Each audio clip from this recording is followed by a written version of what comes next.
Robert Barreros, in his book, 2012, talks about the height of the Mayan culture, and that at one point, over 50,000 pyramids were active. In other words, they were pushing energy into the atmosphere. They sat on faults. And he says, and he passed away in 2021, to this day, there's only 5,500 that are active. So they're picking up this energy and they're distributing it out through their pyramids. Why we don't know more about it, I think it's kind of a big secret. We know that NASA was down at Chichen Itza like 10 years ago and basically put a tent, or not a tent, a covered wall around the El Castillo, the main pyramid, so that they could do testing. And they were there for like almost a month testing the frequencies, apparently, that are emitted from the pyramid there. So that tells you something. Why it's not more widely known probably is because they found some exotic energy. They found some exotic discharge from the pyramid, and they haven't figured it out yet. So interesting. So, yeah.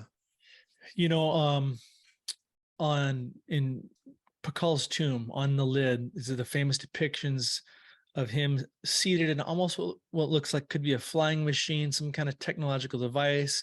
You've also talked about various Mayan figurines that are like 1,000 years old that are almost wearing what we would say looks like a spacesuit of some sort. Do you think this is just mostly symbolic somehow, supernatural beliefs, or do you think the Maya may have had some kind of knowledge of, or even possessed some form of lost tech in like 600 AD? I think that they had full-blown technology that could be applied to self-propelled machines, flying craft. I found excellent evidence for sub-zero to zero atmosphere suits. In fact, one of the suits that I have in my own collection is so accurate. I had an astronaut, a former Apollo astronaut, look it over. He was in charge of the suits that they wore during the missions. And he said that the suit that I sent him, the photos that I sent him, is a dead ringer for the sub-zero suits, helmet wear, and even what appears to be the headset and the microphone inside the head suit, the helmet, which was dumbfounding and a definite out of place artifact. I think that at some point there was a whole different science and technology that was availed to the Maya, that was handed down to them. If you look at some of the new discoveries made by archaeologists in Mexico, they're finding these huge, what they call platforms that are found through LiDAR. There's one in north of Oaxaca, in an area that's thought of to be the Olmec, but now appears to be Maya. It is this exact configuration for a modern runway, a plane runway. They can't even get their brain around that, so they call it a platform. But the analysis that has been discovered is that this is a multi-layer surface. It's a weight-bearing surface that has tons of cement underneath it, tons of huge blocks of granite that support heavy weight. It looks more likely that it was a runway of some kind, which is mind-blowing for me to say. But see, I don't have a PhD behind my name. I don't have to worry about my tenure, so I can say things like this. Right. But I mean, we're not talking about one. Last December, they found 500 of these platforms. Average length is a runway. The larger ones are like 2 runways, and they're perfectly flat. There's a pyramid configuration that is around them that would support some of this technology we're talking about, unseen energetics that would be used to propel these craft. So it could be another 100 years before we actually get the clarification. I think, again, and I keep saying this, is that some kid at MIT is going to develop scanning technology to be able to figure out what the energy is behind the Maya. So, and that's what propelled these craft. That's kind of out there to say, but it's like it's so prevalent, and the native people acknowledge this. They acknowledge Fascinating. flying craft. Yeah, so the natives themselves acknowledge that. Wow. That's a good segue. I know we don't have much more time. I want to talk a little bit with you about Mars. You've had a lot of episodes on your podcast last couple of years about Mars. I know you're writing a book about the black satellite. I want to hear about that. But let's start out with, and this is going to all point to, is there ancient structures on Mars? But there's been a lot of news lately, last couple of weeks, about this door that I believe, what was it, the NASA rover beamed back. What's your take on the supposed door? Do you think that could have been some kind of ancient structure up there, or is this just much to do about nothing?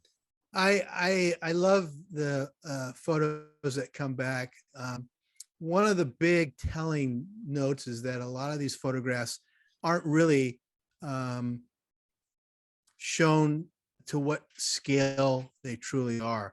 So the big door opening could be like, oh, wow, is that 20 feet tall? Is that a monstrous door? Well, apparently when they do a survey of a neighboring area, the door is barely 6 feet tall.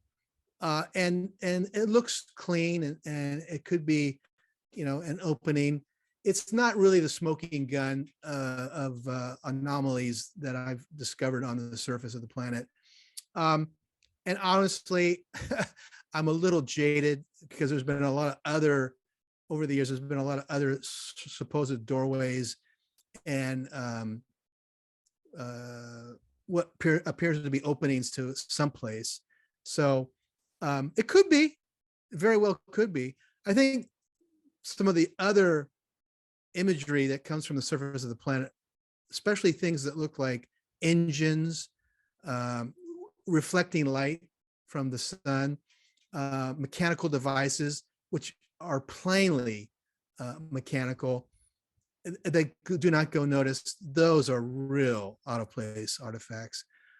And for years, going back to Richard Hoagland's book and Mike Barra's book, The Monuments on Mars, in the late 1990s, I've been a fan of it. I had Hoagland at a conference one time, and I was like, some of the photos he showed were just totally mind-blowing, because at that time, the planetary scientists that he had on his crew were actually working with Hoagland and talking with him. In the most recent interviews I've done with guys like Dr. Mark Carlotto, who's an image specialist, every effort has been made to classify or clarify the statements they make about artificiality. And he's shown through his software that many portions of Cydonia, Atlantis Chaos is where this big city is another area.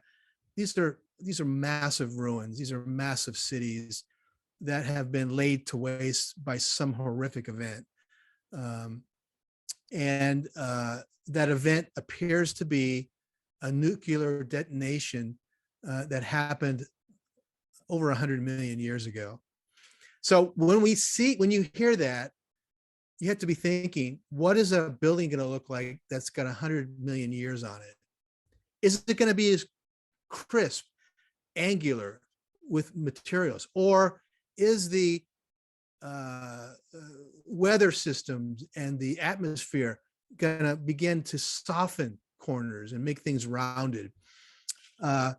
I firmly of the belief that we are being told a huge lie by NASA JPL in their $2.5 billion program of sending a rover up there. They're looking for microbes in water. And I joke about this. They're probably bumping into the staircase of the temple, but turn that lens, turn that camera. So I fully believe that the Chinese are probably going to out NASA. And if that happens, I hope they fire everybody in that program, because we haven't got the real story for 30 years. That is so crazy to think about. You mentioned Richard Hoagland. I know you've had George Haas of the Cydonia Institute on your podcast a lot. Of all of the possible evidence you've seen, Cliff, of the hidden history of Mars, what to you would you say is some of the greatest possible evidence of these possible ancient megalithic structures? The best is, and I posted him a couple of months ago, Dr. John Brandenburg, who's a plasma physicist. He was a planetary science consultant for NASA in the early, I guess it's the Viking period, when they did the Viking satellite. And he discovered that there was a particle in Mars's atmosphere that is the discharge from a nuclear explosion. And it's an isotope, and it's only found in areas where there's been a nuclear explosion. Of course, Earth has a ton of this isotope in its atmosphere, because we have blown a whole bunch of nuclear bombs. But not only did he found evidence of this isotope, he scanned the planet and found the 2 detonation points of these explosions. And he said that each of the devices was as tall as the Empire State Building. And the blast was of such a significance that, in his estimation as a planetary scientist, it almost completely removed the atmosphere of the planet, laying waste to everything on the surface, causing huge tidal waves and tsunamis. And this is what we see on the surface now. We see what looks like massive sand dunes of prevailing and powerful water waves moving through huge sections of the planet. So that's a very telling statement. And then he wrote a book called Death on Mars, where he was privy to some of the top secret images of a portion of a city, and I can't think of the name of it. I want to say Atlantis Chaos, but it's a city that was by a lake, and next to these cities are 2 very large faces, like the face on Cydonia. And when he showed me those, I was like, and I'm an artist, I'm an illustrator. I said, these are the most beautifully constructed faces that I'd ever seen. And a lot of people don't know about John, but I've had him on a few times, and it's very compelling. In fact, when he speaks, NASA is humiliated. In fact, they have moved him around after he's been on my show to different locations. Really? Because they want to bury him. Yeah, he was incognito for probably almost 2 years, maybe more than 2 years, after I had him in 2019. We couldn't get a hold of him. So, but what's going to happen is the Chinese are going to send a rover, or another, like maybe the European Space Agency will send a rover. They'll bump into the temples, they'll bump into the buildings, and NASA will be exposed. And it's so funny. People go, what do you mean there's ruins on Mars? Well, it's evident in so many locations. It's evident on the internet. There's a number of various geologists who have studied the surface of the planet. There's planetary scientists. In fact, I sent a photo of a cluster of ruined buildings from Atlantis Chaos to a few archaeologists, not telling them it was Mars. And the first reaction of a couple of them was, what did they find when they excavated it? So their recognition of these buildings was very paramount. It was like, okay, I see this. And this is what we're using today. Most Egyptologists and more likely archaeologists are using LiDAR scans to begin their work. and not just guessing. So they'll start with a specific area. Well, this photo that I sent to these guys, these archaeologists, it's like they got the basics. So now they can go start digging.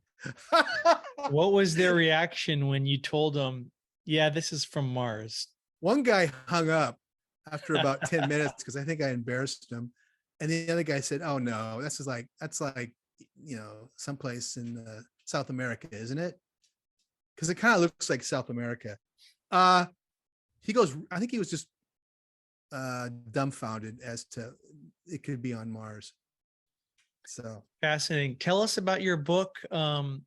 Is it the Black Knight satellite? When the Black Knight satellite, yeah. Well, there's been this persistent rumor that there's a piece of alien technology that orbits our Earth. Apparently, in 1960, it was discovered as the United States developed its long-range radar to intercept ballistic missiles that were coming from Russia. It was actually invented as a add-on to early radar technology that we used at the end of the Second World War.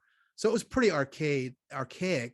But what this long-range radar found was that orbiting Earth was, they call them Earthlets, little tiny chunks of planetary bodies, but also this strange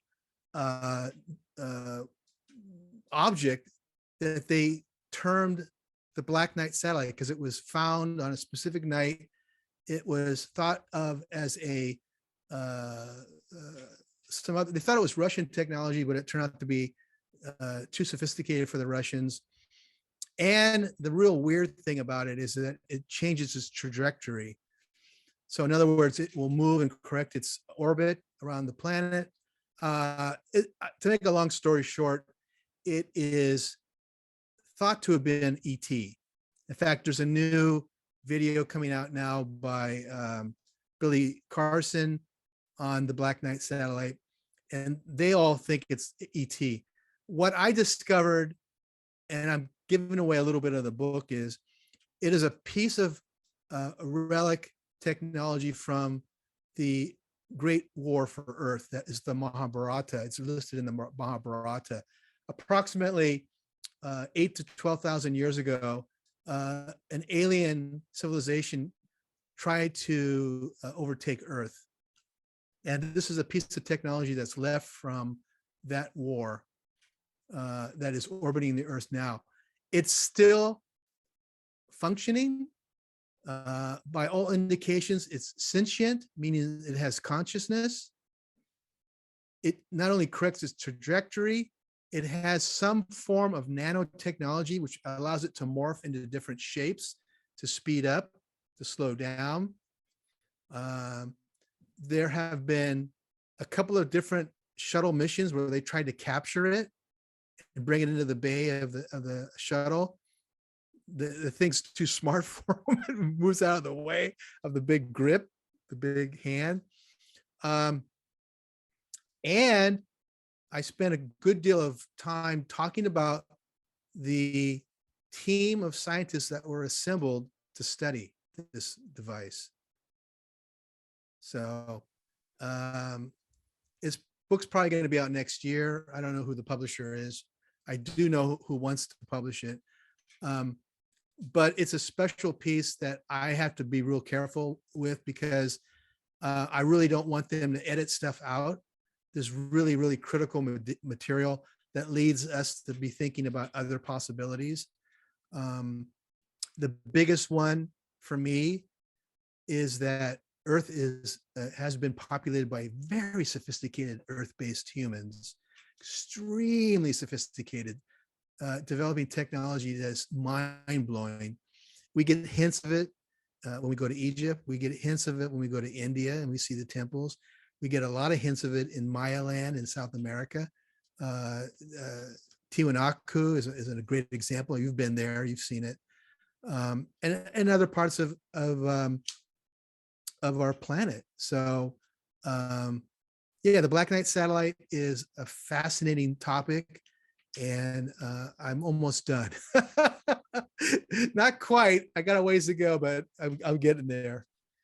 Awesome. And it's cool to hear that you've got a publisher, it sounds like, lined up, chomping at the bit to publish it for you. So that's a huge piece of the puzzle too. Yeah, it's actually, there's two publishers that are kind of going head to head on it. I mean, there's so little data on this satellite, and the speculation runs high. It's an ET craft. It is been here for thousands of years. I mean, who knows? Hard to say.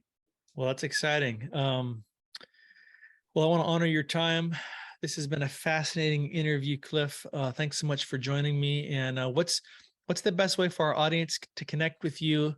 Is it the Facebook group? Is it some other way? If they want to connect with me directly, you can go to cliff@earthancients.com is my email. I have a website, earthancients.com. You can see the podcast we produce, Earth Ancients podcast once a week, and then Destiny is every Wednesday.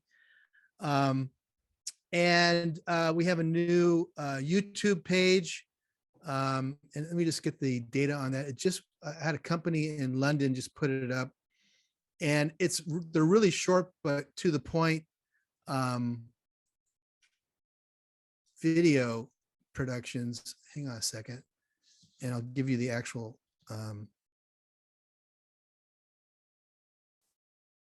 URL. It's Matrix Wisdom videos, MATRIX Wisdom, WISDOM. So that is the new YouTube page, just went up a couple of weeks ago. Oh, cool. And these are things that we've been talking about and then we actually present the experts, and they're short. I think the longest is about an hour. But this is a new platform we're trying, and I've been told occasionally I'm long-winded, so the guy edits me down.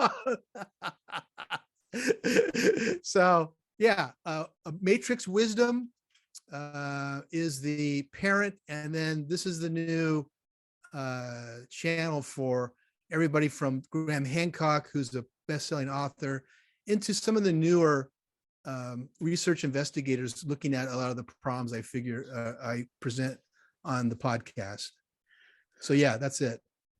Awesome. Well, we'll follow you on those channels. Like I said, to everybody listening or watching, jump into the Earth Ancients Facebook group. Lots of great conversations and photos there.